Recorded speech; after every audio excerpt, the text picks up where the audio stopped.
नमस्कार साथियों, आपका स्वागत है हमारे इस YouTube चैनल गौरव पवार जीएस क्लासेस में। और आज हम एक नए पाठ्यक्रम की शुरुआत करने जा रहे हैं जो है करंट अफेयर्स की श्रृंखला के रूप में हम देखेंगे। तो सबसे पहले जो हम बात करने वाले हैं तो आज दिसंबर के करंट अफेयर्स पर डिस्कस करेंगे। देखिएगा, दिसंबर का करंट अफेयर्स पर हम डिस्कस करेंगे। तो जितने भी करंट अफेयर्स की दिसंबर की क्लासें हैं, 3-4 क्लासों में लगभग उसको हम कवर करते रहेंगे एक मंथ करंट अफेयर्स को। तो क्योंकि हमारे एग्जाम में करंट अफेयर्स बहुत ही महत्वपूर्ण है और जनरल अवेयरनेस के रूप में हर लगभग सभी एग्जाम में करंट अफेयर पूछा जाता है। और करंट अफेयर्स की जो भूमिका है वो हमारे एग्जाम के पॉइंट ऑफ व्यू से बहुत ही महत्वपूर्ण होती है। देखिएगा, सबसे पहले हम बात करते हैं एक पहली घटना या करंट अफेयर्स का पहला क्वेश्चन। देखिएगा, सबसे पहले हम बात करेंगे जो इसरो, देखो आप जानते हैं इसरो के बारे में। इसरो की अगर हम बात करें तो इसकी जो फुल फॉर्म होती है वो होती है इंडियन स्पेस रिसर्च ऑर्गेनाइजेशन, इसकी फुल फॉर्म होती है। ठीक, अगर हम बात करें आगे के लिए तो अगला यहां से इसकी देखो स्थापना कब की गई थी। तो जो इसरो है इसकी स्थापना की गई थी 15 अगस्त 1969 को इसकी स्थापना की गई थी। इसका जो हेडक्वार्टर है वो है बेंगलुरु में, जो कि कर्नाटक में पड़ता है। ठीक, बात ले रहे देखो आगे अगर हम बात करें इसरो के बारे में तो इसके जो वर्तमान अध्यक्ष हैं, जो कि कई एग्जाम में पूछे जा चुके हैं, तो इसके जो अध्यक्ष हैं वर्तमान जो अध्यक्ष हैं इसके वो हैं आपके के सिवान इसके वर्तमान अध्यक्ष हैं। उसके बाद जो इसरो की जो MCF का मतलब होता है मास्टर कंट्रोल फैसिलिटी, मतलब कि इसकी जो रिमोट कंट्रोल है, या हम कह सकते हैं इसको कि इसका जो रिमोट कंट्रोल है इसरो का वो कहां हुआ है। देखो, तो इसरो का जो रिमोट कंट्रोल है वो है आपका हासन, यानी कि यह भी आपका कर्नाटक में पड़ता है। ठीक, रिमोट जो कंट्रोल है वो कहां है, हासन में है। इसका मुख्यालय बेंगलुरु में है। स्थापना कब हुई, कब अध्यक्ष, बात हमने यहां तक कंप्लीट करी। देखिएगा, जो बेंगलुरु एक शब्द आया है बहुत ही महत्वपूर्ण, सुनते रहते हैं बेंगलुरु के बारे में। देखो हम तो इसे हम बेंगलुरु को कहते हैं भारत की सिलिकॉन वैली कहते हैं बेंगलुरु को।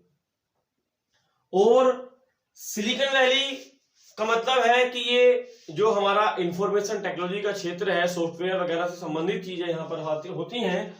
सिलिकॉन वैली की अगर हम बात करें कि सिलिकॉन वैली ये तो भारत की हुई, तो मतलब सिलिकॉन वैली है क्या। देखो, सिलिकॉन वैली जो है ये आपकी है सैन फ्रांसिस्को।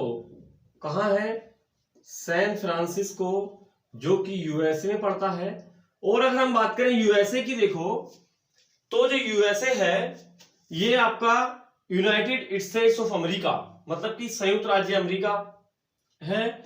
इसकी जो राजधानी है वो है वाशिंगटन डीसी।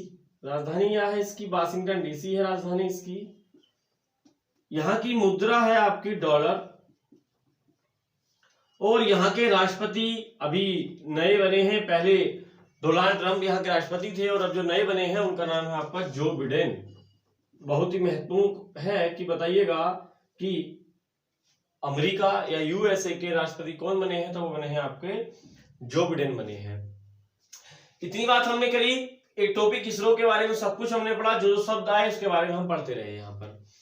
तो देखिएगा, अब बात आती है कि इसरो ने क्या किया है कि जो हमारे लिए महत्वपूर्ण बन जाता है। देखो देखिएगा, तो जो इसरो है अगर हम इसकी बात करें तो इसरो ने क्या करा है कि एक PSLV C50 के द्वारा, इसका मतलब होता है पोलर सैटेलाइट लॉन्चिंग व्हीकल।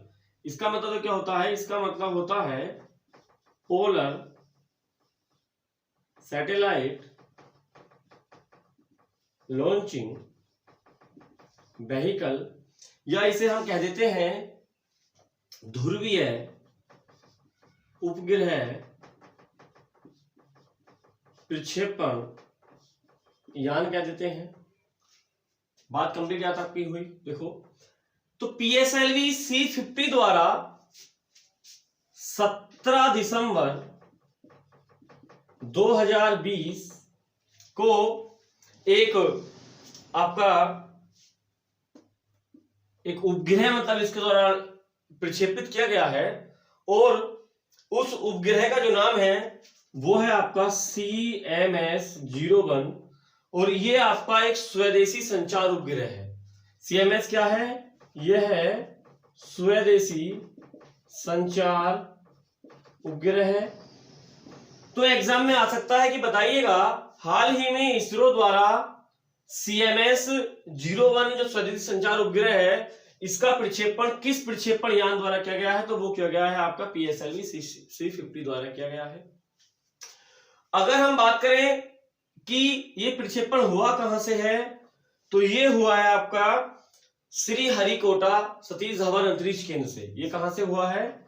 ये हुआ है श्री हरिकोटा सतीश धवन अंतरिक्ष केंद्र से आपका ये हुआ है। यहां से इसका प्रक्षेपण हुआ है जो आपका CMS-01 जो हमारा एक संचार उपग्रह है। अगर हम बात करें इससे पिछले वर्ष, इससे पिछले माह के नवंबर में देखो क्या हुआ। अगर हम बात करें नवंबर की, तो इसरो के ही द्वारा एक जो हमारा लॉन्चिंग व्हीकल है PSLV-49, इस PSLV-49 के द्वारा एक ऑब्जर्वेशन सैटेलाइट है जिसका नाम है आपका EOS-01। ये एक ऑब्जर्वेशन सैटेलाइट है। तो इस ऑब्जर्वेशन सैटेलाइट का प्रक्षेपण किया गया है किसके द्वारा?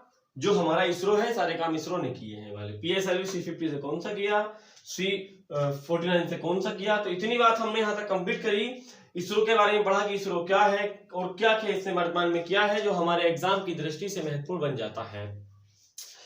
तो पहली घटना हमारी यहां तक हमने कंप्लीट कर चुके हैं। यहां पर इसरो के बारे में पहली घटना हमने कंप्लीट करी। अब एक अगली घटना पर हम डिस्कस करने वाले हैं। देखिएगा अगली घटना क्या है। इतनी बात कंप्लीट आपकी हुई। अगर आप चाहें तो इसका स्क्रीनशॉट लेकर अपने मोबाइल में रख सकते हैं। देखिएगा अगली घटना, तो एक टॉपिक हमने कंप्लीट किया यहां से, और अगला टॉपिक है। देखो अभी आपको पता होगा कि जो नई दिल्ली में संसद भवन है, वो जो संसद भवन है एक मतलब दोबारा संरचना उसकी संरचना उनकी हो रही है, यानी जो नया संसद भवन है उसका शिलान्यास अभी किया गया है 10 दिसंबर को। तो उसके बारे में कि संसद भवन, संसद होता क्या है, संसद किस किस पार्ट से मिलकर बनती है, और जो संसद भवन है उसका आकार जो है वर्तमान में कैसा बन रहा है, कब तक कंप्लीट होने वाली है। तो उन सब जो महत्वपूर्ण तथ्य हैं उन सब तथ्यों पर हम डिस्कस करेंगे। देखिएगा अगर हम बात करें संसद भवन की, तो देखिएगा कि एक नए संसद भवन का निर्माण हो रहा है। ठीक, क्या हो रहा है? नए संसद भवन का निर्माण हो रहा है। और ये जो आपका संसद भवन बन रहा है इसका आकार लगभग त्रिभुजाकार है। क्या है ये? त्रिभुजाकार संसद भवन है। ठीक, ये निर्माण जो है आपका वो नई दिल्ली में, आपको पता है संसद कहां पर, भवन कहां पर है, दिल्ली में हो रहा है। जो हमारा पुराना संसद भवन है उसी के नजदीक ये संसद भवन बन रहा है। ठीक है, अगर हम बात करें इस संसद भवन की, तो अभी क्या देखो हुआ है, घटना इंपॉर्टेंट क्यों है, क्यों हमने इसमें करंट अफेयर्स में शामिल क्या है कि 10 दिसंबर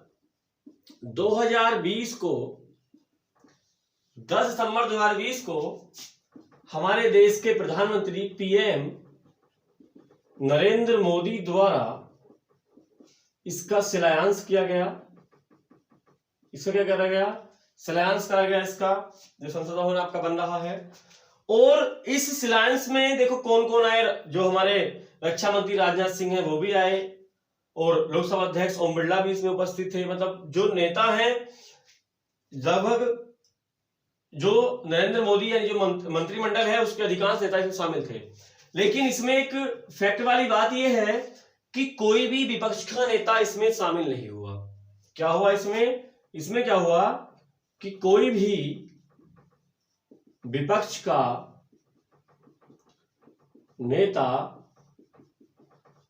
शामिल नहीं हुआ।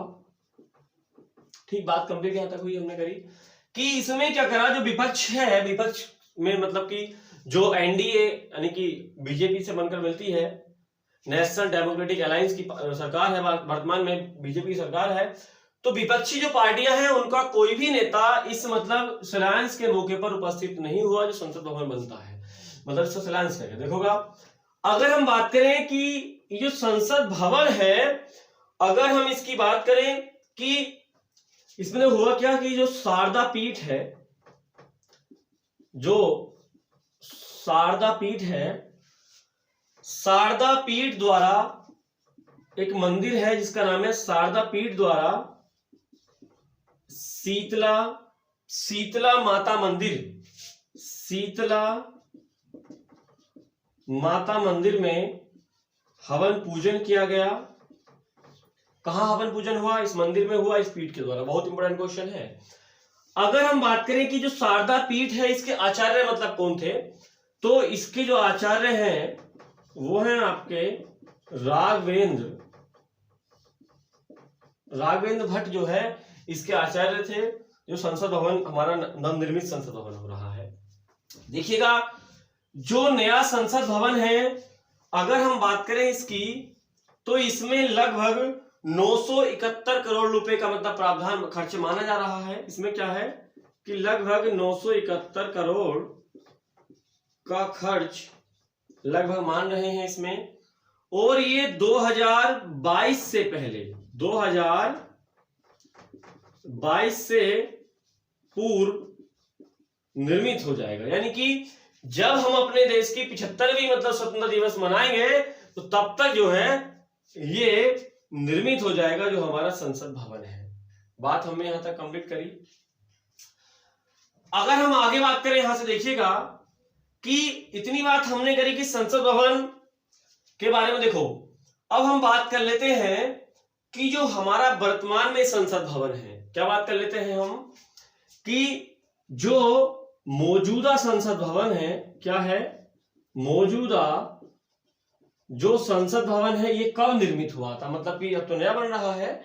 जो वर्तमान में संसद भवन है इसका निर्माण जो कब हुआ था, तो इसका जो निर्माण हुआ था 1921 से बनना स्टार्ट हुआ था और 6 वर्ष लग गए थे उसको बनने में। यानी कि 1927 में निर्मित हुआ था। और उस समय हमारे यहाँ के जो वायसराय थे, मतलब कि वायसराय थे, वो थे आपके लॉर्ड इरविन। कौन थे? लॉर्ड इरविन जो थे इस समय वायसराय थे भारत के, क्योंकि 1927 के समय हमारे देश पर अंग्रेजों का शासन चल रहा था और वायसराय का जो लॉर्ड इरविन थे उनके समय में ये संसद भवन बना था। तो ये बड़ा महत्वपूर्ण क्वेश्चन बन जाता है कि बताइएगा कि संसद भवन कब बना था, तो आपका 1927 में, इससे पहले बना था, वर्तमान में नया बन रहा है। क्योंकि एग्जाम में जो क्वेश्चन पूछे जाते हैं वो कहीं ना कहीं जो हमारे करंट में घटनाएं चल रही होती हैं उन्हीं से रिलेटेड क्वेश्चन पूछे जाते हैं। बात यहां तक हमने कंप्लीट की। लॉर्ड इरविन यहां तक हमने बात कर ली पूरी कि संसद भवन जो बन रहा है इस तरीके से है। अब हम आगे बात करते हैं कि वास्तव में संसद होती क्या है। क्या एक मतलब ज्यादा टॉपिक वैसे पॉलिटिकल साइंस का वो टॉपिक है, लेकिन उसको एक मतलब रिव्यू के रूप में हम देख लेते हैं। फैक्ट देखेंगे। देखिएगा कि संसद होती क्या है। देखिएगा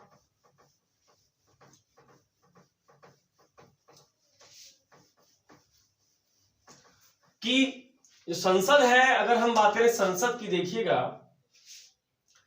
तो ये हमारे संविधान के भाग 5 के अनुच्छेद 79 में इसका वर्णन किया गया है। और ये जो संसद भवन है आपकी, ये 3 से मतलब मिलकर बनती है। देखिएगा सबसे पहले राष्ट्रपति इसमें आते हैं, राष्ट्रपति के बाद इसमें आपकी लोकसभा आती है और लोकसभा के बाद इसमें आती है आपकी राज्यसभा। राष्ट्रपति आप जानते हैं कौन है? राष्ट्रपति आप अच्छे से जानते हैं कि जो राष्ट्रपति हैं वो श्री रामनाथ कोविंद जी हैं, रामनाथ कोविंद हैं। लोकसभा की अगर हम बात करें तो जो लोकसभा है इसमें वर्तमान में 545 मतलब सदस्य हैं लोकसभा के। जो सांसद का चुनाव होता है प्रत्यक्ष रूप से होता है, मतलब कि इसमें प्रत्येक जिले से मतलब परिसीमन आयोग द्वारा एक क्षेत्र निर्धारित होता है, तो उसकी एक सीट होती है। वहां पर क्या होता है, लोकसभा सदस्य जो है, हम जो आम जनता होती है वो एक सदस्य चुनकर संसद में भेजती है। ठीक, बात क्लियर हुई आपके यहाँ तक? वर्तमान में 545 सदस्य हैं। और देखिएगा जो लोकसभा है ये क्या है आपका, एक संसद का निम्न सदन है। ठीक, इसके जो अध्यक्ष हैं वर्तमान में ये है ओम बिरला, ओम बिरला इसके अध्यक्ष हैं। और जो राज्यसभा है ये आपका उच्च सदन कहलाता है, मतलब कि राज्यसभा को आप कभी भी भंग नहीं कर सकते। क्या है, राज्यसभा को भंग नहीं कर सकते हैं। इसका कार्यकाल 6 वर्ष का होता है, इसका कार्यकाल 5 वर्ष का होता है। ठीक है, वैसे ये एक टॉपिक जो है हम पॉलिटी में यानी भारतीय संविधान जो है उसमें पूरा पढ़ते हैं, लेकिन जब संसद का नाम है तो वहां पर हम एक छोटा सा उसका मतलब बारे में पढ़ लेते हैं। देखिएगा जो राज्यसभा का जो सभापति होता है, इसका जो सभापति है वो होता है हमारे देश का उपराष्ट्रपति। क्या है, सभापति कौन होता है? उपराष्ट्रपति होता है। और उपराष्ट्रपति यानी सभापति हम कह सकते हैं कि बकैया जो नायडू हैं वो इसके सभापति हैं आपके राज्यसभा के। तो 3 अंक से मिलकर बनी होती है राष्ट्रपति, लोकसभा, राज्यसभा। बाकी टॉपिक जो है ये पॉलिटिकल साइंस में, वहां पर हम इसको पूरा पढ़ेंगे। बात कंप्लीट हमने यहां तक करी। देखिएगा अब अगली घटना, जो संसद है इसके जो सत्र, देखो 3 सत्र इसमें चलते हैं आपके। ये भी बड़ा इंपॉर्टेंट क्वेश्चन है। इसमें आपका एक होता है मानसून सत्र, एक मानसून सत्र होता है जो जुलाई से लगभग स्टार्ट होता है। दूसरा होता है आपका शीतकालीन सत्र और तीसरा होता है इसमें आपका बजट सत्र। अभी 1 फरवरी को बजट पेश किया गया था, तो बजट की एक क्लास हम अलग से पढ़ेंगे पूरी, की बजट में क्या क्या हुआ, वहां से बहुत सारे क्वेश्चन बनेंगे हमारे एग्जाम के लिए। तो देखिए हुआ क्या है कि 2020 में शीतकालीन सत्र का आयोजन नहीं हुआ है। क्यों नहीं हुआ है? कोरोना संक्रमण के कारण इस वर्ष हमने शीतकालीन सत्र नहीं बुलाया है। और अगर हम बात करें कि इससे पहले कब हुआ, मतलब कब, इससे पहले किस वर्ष शीतकालीन सत्र का आयोजन नहीं हुआ। देखिएगा जो शीतकालीन सत्र है इससे पहले अगर हम बात करें यहां पर तो 1975, 1979 और 1984, 1975, 1979 और 1984 में भी, इन 3 वर्ष में भी शीतकालीन सत्र का आयोजन नहीं किया गया था। ठीक है, तो बड़ा महत्वपूर्ण क्वेश्चन है कि बताइएगा, एग्जाम में पूछ सकता है, बताइएगा कि इस वर्ष किस सत्र का आयोजन नहीं किया गया, तो वो है आपका शीतकालीन वर्ष। या इससे पहले कब नहीं हुआ था, किसी भी प्रकार से क्वेश्चन घुमा फिरा कर पूछ सकता है। देखिएगा अगर हम अगली बात करें तो इस वर्ष जो संसद की बैठक है वो सबसे कम हुई है। क्या हुआ है, देखो इस वर्ष यानी कह सकते हैं वर्ष 2020 में संसद की सबसे कम बैठक हुई है, मतलब कि अब तक की सबसे कम बैठक हुई है इस वर्ष, और ये हुई है मात्र 33 बैठक। इसका रीजन आप अच्छे से जानते हो कि 2020 पूरा कोरोना जो कोविड-19 महामारी आ गई है उसमें पूरा निकल गया, इस कारण जो है सबसे कम बैठक संख्या जिनकी आपकी 33 है। बात हमने यहाँ तक कंप्लीट कर ली। तो संसद के बारे में पूरी चीज हमने यहाँ पर डिस्कस कर ली है। ठीक है, अब हम एक अगले टॉपिक की ओर बढ़ते हैं। देखिएगा 2 टॉपिक हमने पढ़े, एक अंतरिक्ष से पढ़ा और एक हमने संसद से पढ़ लिया। ठीक, उसके बारे में पूरी डिटेल हमने पढ़ी, कैसे कैसे क्या चीजें हैं वो सब हमने पढ़ा है। आप देखो अब हम आगे की ओर बढ़ते हैं तो देखो आगे की ओर बढ़ने के लिए क्या करेंगे हम, तो अभी अगली घटना या अगला महत्वपूर्ण क्वेश्चन कि एक बिहार में एक जिला है नालंदा जिला, और उस नालंदा जिले में एक शहर है राजगीर शहर। ये क्या हुआ है, अगर हम बात करें गिलास ब्रिज,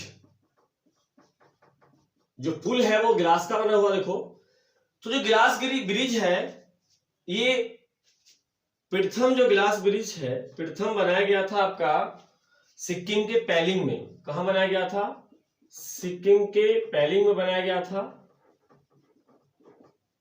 2018 में लगभग ये पुल बनाया गया था।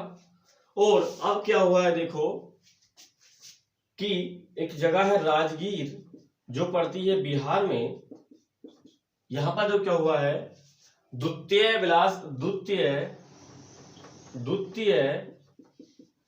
गिलास ब्रिज का निर्माण किया गया है।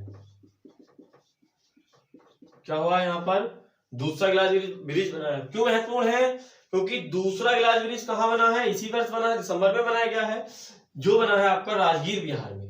बात कंप्लीट आपकी यहां तक हुई। देखिएगा अब अगर हम बात करें सिक्किम के बारे में, तो आपको सिक्किम पर हम लोग डिस्कस कर लेते हैं। जो सिक्किम है इसकी सीमा मिलती है इधर उत्तराखंड से भी मिलती है, इसकी सीमा चीन से भी मिलती है देखो, और नेपाल से भी इसकी सीमा मिलती है। देखिएगा सॉरी उत्तराखंड से नहीं मिलती सीमा, नेपाल से मिलती है, चीन से मिलती है।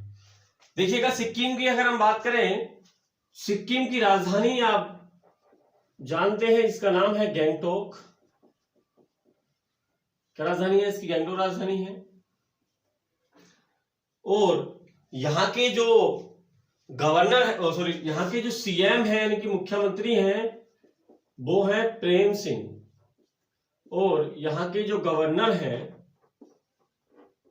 वो है गंगा प्रसाद। गवर्नर कौन है यहाँ के, गंगा प्रसाद है। अगर हम बात करें तो ये सिक्किम है 1975 में भारत का राज्य बना था। क्या बना था ये, 1975 में भारत का राज्य बना था। सिक्किम को कब भारत का राज्य बनाया गया, 1975 में सिक्किम को भारत का राज्य बनाया गया था। ठीक, बात क्लियर आपने यहां तक करी। अब देखो आगे हम बढ़ते हैं, अब बिहार के बारे में देखो। बिहार में अभी आपको पता होगा कि यहां पर अभी कुछ दिन पहले विधानसभा चुनाव यहां पर संपन्न हुए थे। क्या हुए थे, यहां पर विधानसभा चुनाव यहां संपन्न हुए थे। तो विधानसभा चुनाव यहां संपन्न हुए तो यहां पर नए मुख्यमंत्री जो बने हैं, तो देखो हम कह सकते हैं यहां पर पहले विधानसभा सीटें कितनी है, विधानसभा जो सीट है वो है आपकी 243। यहां जो सीएम बने हैं वो बने हैं नीतीश कुमार। सीएम कौन बने हैं, नीतीश कुमार बने हैं यहाँ के सीएम, जो कि यहां पर 7वीं बार सीएम बने हैं। क्या बने हैं ये, 7वीं बार सीएम बने हैं। ठीक, यहां के जो गवर्नर हैं वो है फागू चौहान। गवर्नर कौन है यहाँ के, फागू चौहान गवर्नर हैं बिहार के। यहाँ के सीएम आपके नीतीश कुमार हैं। विधानसभा सीट यहाँ पर 243 है। और बिहार की जो राजधानी है वो है आपकी पटना। राजधानी क्या है यहाँ की, राजधानी है पटना। बात यहां तक क्लियर हमने करी। सिक्किम के बारे में पढ़ा हमने, बिहार के बारे में हमने पढ़ा। जो भी राज्य हमारे जैसे जैसे राज्य आता रहेगा उसके बारे में हम पूरी डिटेल यहाँ पर पढ़ते रहेंगे। ठीक, तो बात यहां तक कंप्लीट हुई, तीसरी खबर हमने कंप्लीट करी। देखो आगे बढ़ते हैं, और जो अगली खबर है देखो वो क्या है,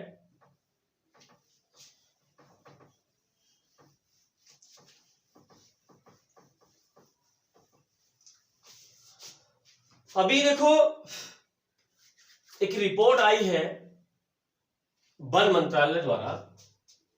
देखिएगा एक रिपोर्ट आई है, वन मंत्रालय की रिपोर्ट आई है। ठीक, या इसे हम कह सकते हैं एक जो पूरा मंत्रालय है पर्यावरण, वन और जलवायु मंत्रालय, इसके जो मंत्री हैं वो है आपके प्रकाश जावड़ेकर, इसके मंत्री हैं। श्री प्रकाश जावड़ेकर जो है इसके मंत्री हैं। तो इस रिपोर्ट में तो क्या हुआ है, इस रिपोर्ट में देखो क्या हुआ है कि 2014 से 2018 के बीच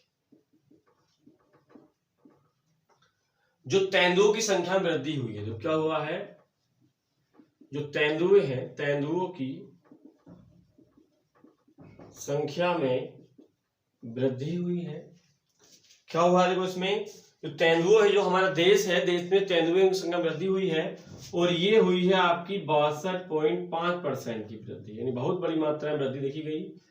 या हम कह सकते हैं कि 2014 में जो थे आपके वो थे 7910 और 18 में जो हो गए हैं आपके वो हो गए हैं लगभग 12,852 तेंदुए हो गए हैं, यानी कि लगभग 62% की वृद्धि देखी गई है तेंदुओं की संख्या में। बात क्लियर की हमने यहां तक। रिपोर्ट किसने जारी की, वन मंत्रालय ने जारी की। अब देखो अगली बात हम करें, अगर यहां से इससे पहले एक रिपोर्ट जारी हुई थी जो थी बाघों की संख्या की, यानी जो अगर हम बात करें बाघ कितने हैं, बाघों की जो संख्या है हमारे देश में तो वो है आपके 2967 हमारे देश में बाघ हैं।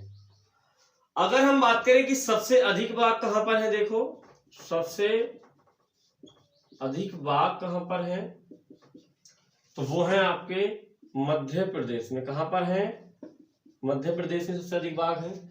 सबसे अधिक बाघ व तेंदुआ दोनों ही मतलब सर्वाधिक है यहाँ पर, ठीक। पहला नंबर आपका ये हो गया। नंबर 2 पर आपका आ जाता है कर्नाटक। कहा जाता है, जो मध्य प्रदेश है इसे हम टाइगर स्टेट भी कह देते हैं। क्या कह देते हैं इसको, टाइगर स्टेट भी इसको हम कह देते हैं। और यहाँ पर सबसे अधिक वन भी है, यहाँ पर क्या है, सबसे अधिक वन यहाँ पर है, ठीक। और राजधानी क्या है यहाँ की राजधानी आप जानते हो, यहाँ की राजधानी भोपाल है। यहाँ के जो सीएम है वो है आपके शिवराज सिंह चौहान। यहाँ के सीएम कौन है, शिवराज सिंह चौहान यहाँ के सीएम हैं। और यहाँ के जो गवर्नर हैं वो मतलब अतिरिक्त कार्यभार जिनके पास है वो है आपकी आनंदीबेन पटेल। आनंदीबेन पटेल है, इनके पास अतिरिक्त कार्यभार है। यहाँ के जो गवर्नर थे लालजी टंडन, उनका निधन हो गया था पिछले वर्ष, तो जिस कारण से अतिरिक्त कार्यभार आनंदीबेन पटेल को दिया गया। जो वर्तमान में क्या है, हमारे उत्तर प्रदेश के राज्यपाल भी हैं, ठीक। देखिएगा हमारे संविधान में प्रावधान है कि किसी एक व्यक्ति को एक या एक से अधिक राज्यों का राज्यपाल भी नियुक्त किया जा सकता है। तो अतिरिक्त कार्यभार इनके पास है जो मध्य प्रदेश के ये है आनंदीबेन पटेल। आगे देखो बात करें भोपाल की, अगर हम बात करें तो आपको ध्यान होगा 1984 में एक भोपाल गैस त्रासदी हुई थी। क्या हुआ था, 1984 में एक भोपाल गैस त्रासदी हुई थी जिसमें बहुत मतलब कि अधिक मात्रा में लोगों की जान चली गई थी। इस तरीके से भी आप भोपाल की बात कर सकते हैं, भोपाल बड़ा महत्वपूर्ण है। आप देखो इतनी बात हमने यहां तक क्लियर करी। देखो सबसे अधिक वन कहां पर है, वो भी आपके मध्य प्रदेश में है। सबसे अधिक टाइगर भी यहीं पर है और वन भी यहीं पर है। मध्य प्रदेश हमने पूरा करा। अब देखो हम आगे की ओर बढ़ते हैं। अगली खबर देखो, धीरे धीरे चीजों को समझते हुए चलते हैं। और एक खबर का मतलब ये नहीं कि उसमें हमने कोई इतना पढ़ा उनके बारे में सब कुछ पूरी डिटेल हम पढ़ रहे हैं, यानी कि लगभग यहां से 10 से 12 क्वेश्चन हमारे एग्जाम्स के लिए बहुत ही महत्वपूर्ण बन जाते हैं। देखिएगा अगर हम आगे की ओर बढ़े, देखिए क्या है,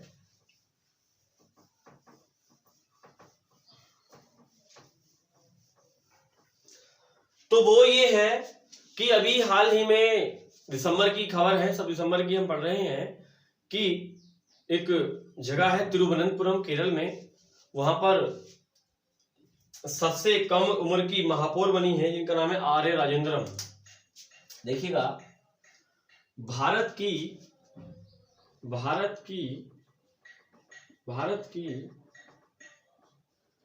सबसे कम उम्र की जो महापौर का मतलब तो क्या है कि जो नगर निगम के जो चुनाव होते हैं, जो मतलब कि बड़े शहर होते हैं, तो वहां पर एक महापौर का चुनाव होता है। तो ये बनी है आर्या राजेंद्रम, और ये कहाँ की है देखो, तिरुवनंतपुरम की बनी है, तिरुवनंतपुरम की है। और ये बीएससी की छात्रा है। ठीक, तिरुवनंतपुरम कहाँ है, तो तिरुवनंतपुरम है, ये आपका केरल में पड़ता है। ठीक है, यहाँ की क्या है, ये बनी है महापौर, जो आर्या राजेंद्रम है वो यहाँ की महापौर, इनको बनाया गया है जो आर्या राजेंद्रम है। बात यहाँ तक हमने क्लियर करी। देखो अब हम अगली खबर पर बढ़ते हैं। तो जो अगली खबर वो है इस तरीके से है, देखो कि एक अमेरिकी पत्रिका है जिसका नाम है फोर्ब्स। क्या है, अमेरिकी पत्रिका जो फोर्ब्स है उस पर डिस्कस करते हैं, देखिएगा, और इंपोर्टेंट भी है देखो एग्जाम के पॉइंट ऑफ व्यू से। तो देखिएगा उसमें तो क्या है कि एक फोर्ब्स पत्रिका के अनुसार ये क्यों फोर्ब्स क्या है, अमेरिकी वाणिज्य पत्रिका है। फोर्ब्स क्या है, अमेरिकी वाणिज्य पत्रिका है। कौन, फोर्ब्स जो है वो आपकी अमेरिकी वाणिज्य पत्रिका है। और इसने तो क्या करा है, 100 महिलाओं की सूची जारी की है। 100 सर्वाधिक शक्तिशाली, जैसे कह सकते हैं आप कि 100 शक्तिशाली महिलाओं की सूची जारी की है। ठीक है, मतलब प्रत्येक वर्ष भी करती है वैसे। देखो तो जो इसके अनुसार देखो क्या है कि सबसे अधिक शक्तिशाली महिला, मतलब कि पावर में कौन ज्यादा है, देखिएगा। तो सर्वाधिक जो शक्तिशाली है, सर्वाधिक शक्तिशाली जो महिला है वो है एंजेला मार्केल। कौन है, एंजेला जो मार्केल है वो सर्वशक्तिशाली महिला है। और ये क्या है देखो, जर्मनी की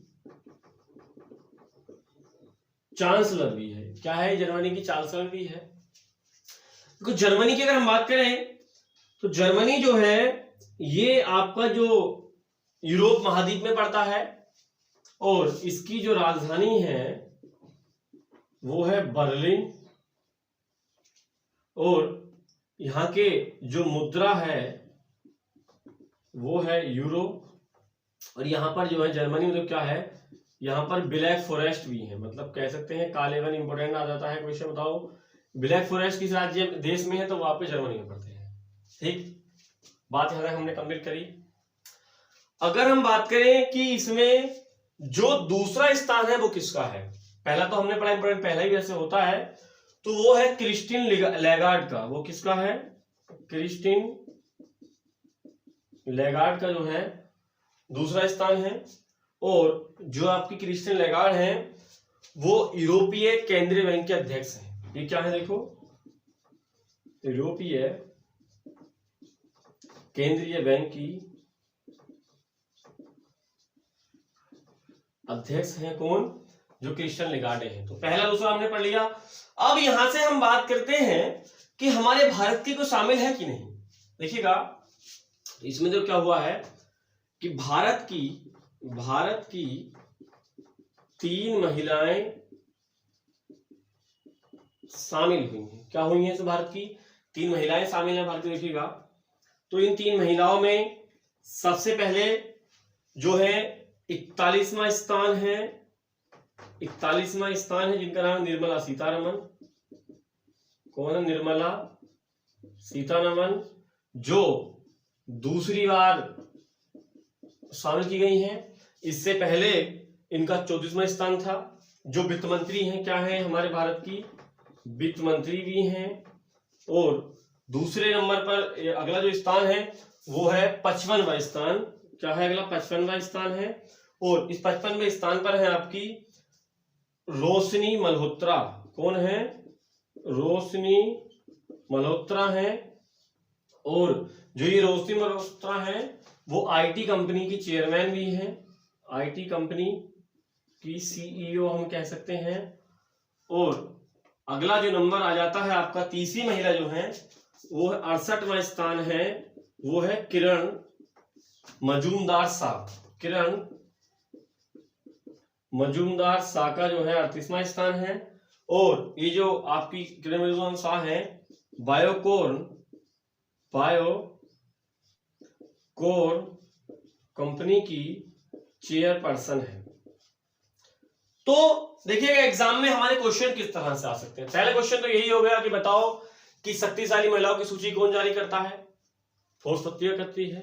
पहले दोस्तों कितनी महिलाएं शामिल की गई इसमें? 100 महिलाएं शामिल की गई। पहला स्थान किसका है? एंजेला मार्केल का है। दूसरा किसका है? क्रिस्टिन लिगार्डे का है। भारतीय कितनी शामिल की गई? तो भारतीय की गई आपकी 3 शामिल की गई महिलाएं। तो ऑप्शन में 4 ले सकता है कि बताइएगा निम्नलिखित में से कौन सी महिला शामिल नहीं की गई। 3 ये होंगे तो आपको 3 याद होंगे। चौथा क्वेश्चन आप आराम से याद कर सकते हैं। बात यहां तक हमने कंप्लीट करी। वित्त मंत्री कौन है? निर्मला सीतारमण। दूसरी बार मतलब इनको शामिल किया गया है। इससे पहले इनका स्थान 34वां था इसमें पत्रिका के अनुसार। अब देखो, अब हम आगे एक बात करते हैं कि इंडेक्स के बारे में हम बात करते हैं। जो इंडेक्स है बड़ा महत्वपूर्ण है होता है हमारे एग्जाम के पॉइंट ऑफ व्यू से। देखिएगा, तो इतनी बात हमने यहां तक क्लियर करी। देखिएगा,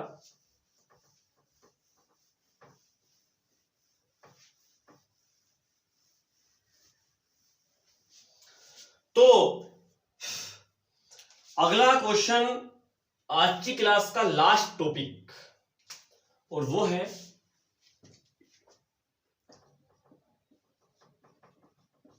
संयुक्त एक राष्ट्र विकास कार्यक्रम, या हम इसे कह सकते हैं यूएनडीपी, यूनाइटेड नेशन